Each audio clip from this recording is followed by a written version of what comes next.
आज के इस टॉपिक में हम बात करेंगे कि बिना पढ़े लॉन्ग आंसर कैसे लिखें। इंग्लिश के जो लॉन्ग आंसर होते हैं उनको बिना पढ़े क्या कोई तरीका ऐसा है?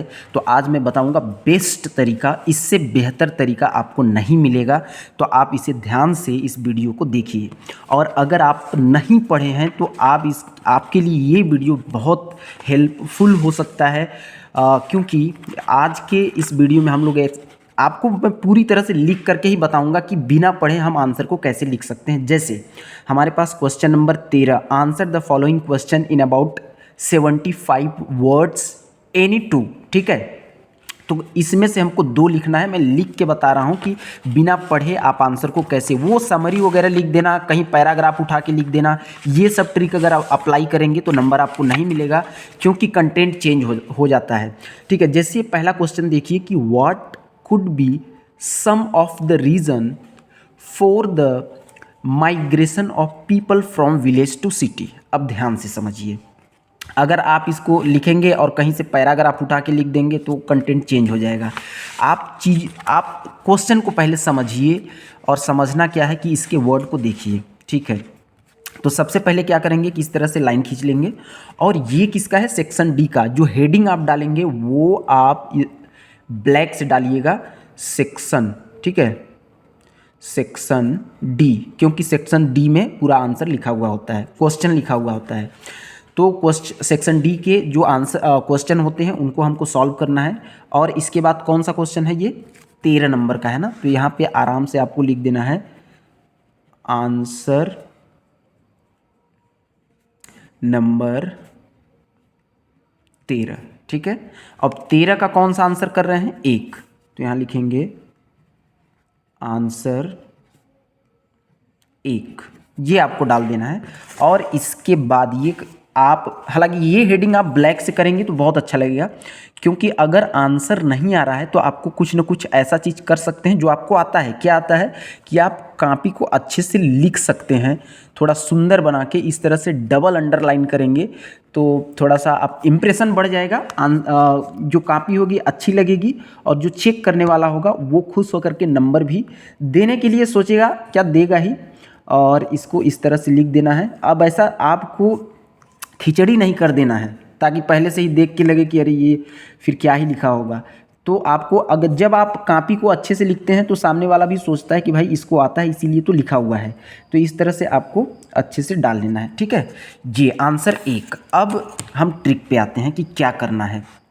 आपको लॉन्ग आंसर आपको 75 वर्ड में लिखना है। तो क्वेश्चन ये है यहाँ पे। ठीक है, what could be some of the reason for the migration. अब सबसे पहले जो WH वर्ड होते हैं, जैसे व्हाट हो गया, वेयर हो गया, हाउ हो गया, हर क्वेश्चन के स्टार्टिंग में आप देख रहे हैं कि हाउ है और व्हाट है। हर क्वेश्चन में आपको ये देखने को मिलेगा, जैसे व्हाट इधर भी है, व्हाट यहाँ भी है, फिर इसके बाद व्हाट, अक्सर व्हाट आता है। तो ये जो WH वर्ड होते हैं इनको आपको नहीं लिखना है। आप कहाँ से स्टार्ट करोगे? हालांकि आपको क्या क्या हटाना है ध्यान से समझिए। एक तो व्हाट हटाना है, और इसके बाद उसके आगे उसके जस्ट आगे अगर कोई हेल्पिंग वर्ब लगा है, जैसे वाज हो गया, ठीक है, वाज हो गया, इज हो गया, आर हो गया, ये सब हटा देना है। तो यहाँ से व्हाट विल हटा देंगे। ठीक है, दूसरा क्वेश्चन जब आप लिखेंगे तो व्हाट आर, ठीक है, ये व्हाट आर भी हटा देना है। अब देखिए आगे आपको समझ में आ गया होगा कि आगे क्या हटाना है। व्हाट विल ये हटा देना है।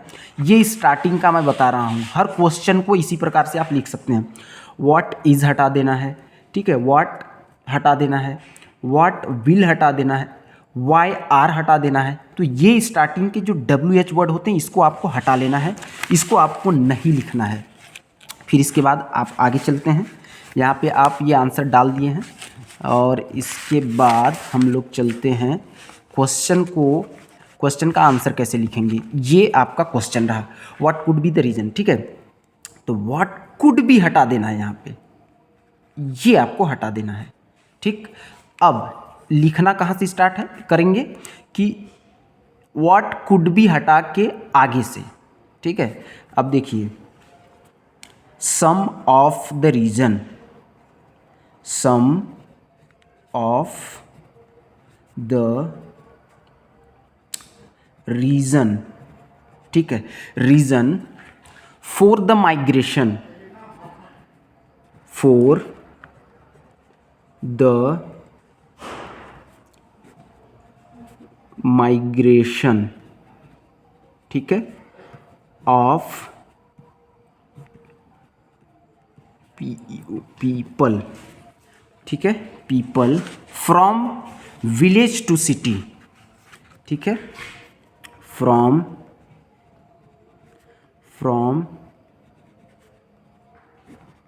Village two cities. ये तो आपका क्वेश्चन हो गया। अब देखिए 3 लाइन ऐसे ही आपको मिल गया। अब क्योंकि ये तो क्वेश्चन ही है, ठीक है, क्वेश्चन से ही हमने उठाया है। अब जब इसमें आप ध्यान से समझिए कि अब इसके बाद कई लोग बताते हैं कि भाई पैराग्राफ उठा के लिख दो, कि दूसरे जगह से पैराग्राफ उठा के, तो मैं वो भी आपको दिखा देता हूँ कि उससे क्या नुकसान होगा। जैसे मान लीजिए अब यहाँ से आपने ये उठाया और आपने लिख दिया, तो क्या लिखा है, the Gita has sung the praises of knowledge but beyond the mere intellect it is essentially address to the heart. अब देखिए क्वेश्चन क्या है ये पहले आप समझिए। Some of the reason for the migration of people from village to city, जो लोग हैं उनका क्या रीज़न है विलेज टू सिटी, मतलब गांव से सिटी में जाने का। तो यहाँ बात हो रही है गांव की, बात हो रही है सिटी की, बात हो रही है माइग्रेशन की, बात हो रही है लोगों की, बात हो रही है रीज़न क्या है। और यहाँ से अगर आपने पैराग्राफ उठाया है, इसका मतलब ये गीता की बात कर रहा है, नॉलेज की बात कर रहा है, गाना गाने की बात कर रहा है, ठीक है ना। हर्ट हो गया, हर्ट मतलब दिल हो गया, कैपेबल बीइंग अंडरस्टूड समझने की बात हो रही है। पता नहीं, अब वर्ड तो अलग अलग हो गए, लेकिन आप ध्यान से समझिए कि क्वेश्चन काहे के लिए था, माइग्रेशन के लिए। तो अब इसी को हमको ऐसा लिखना है कि माइग्रेशन आना चाहिए, ठीक है, विलेज सिटी इन सब के बारे में आपको बात करना है, ठीक है। तो आपको अब यहीं से इसको बड़ा करना है आपको। अब ध्यान, अब गारंटी के साथ मैं कह रहा हूं कि आपको नंबर जरूर मिलेगा, ऐसा ट्रिक कोई नहीं बताएगा। आपको पैराग्राफ उठा के लिखने की जरूरत नहीं, यहीं से एक बार पहले तो इसी को दोहरा दीजिए, ठीक है। सम of the reason for the migration of people from village to cities. अब देखिए इसमें जो भी हमने बात किया वो लोगों के बारे में बात किया, ठीक है, माइग्रेशन आया, तो आपको इसी को आपको बड़ा करते जाना है, बशर्ते जो भी आप लिखेंगे आप टू। अब देखिए आप क्या करेंगे ना, इस तरह से लिखते जाएंगे और 75 वर्ड तक, भले ही इसी को बार बार आप लिखिए, ठीक है, आप इसी को बार बार लिख सकते हैं। तो क्या होगा कि देखिए अगर इसी को आपने रिपीट भी किया है ना, तो वो 1-2 बार पढ़ेगा, कहीं से भी उठा के पढ़ेगा, तो चेक करने वाले को ये लगेगा कि भाई इसने याद किया था लेकिन कहीं ना कहीं भूल गया है और लिखने का प्रयास किया है। पैराग्राफ उठा के अगर आप लिख भी देंगे उससे कुछ नहीं होगा। पैराग्राफ अगर यहाँ पे मान लीजिए कंटेंट गाना गाने की बात हो गई, दिल की बात हो गई, तो उसको ऐसे भी समझ में आ जाएगा कि ये पूरी तरह से दूसरे जगह का क्वेश्चन है। अब यही चीज़ अगर आप लिखेंगे, बार बार लिखेंगे, तो एटलीस्ट कहीं ना कहीं उसको ये समझ में आएगा कि भाई इसने याद किया था, भूला हुआ है।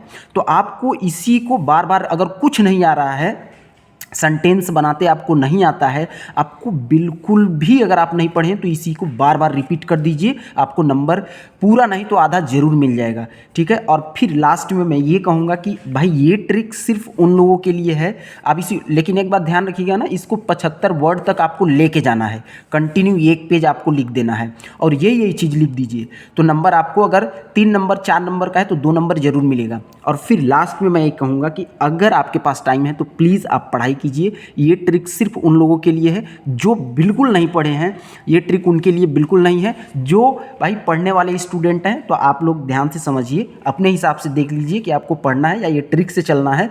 बाकी वीडियो को अगर आपने लास्ट तक देखा है तो बहुत बहुत धन्यवाद। मिलते हैं किसी नेक्स्ट वीडियो में। Thank you so much.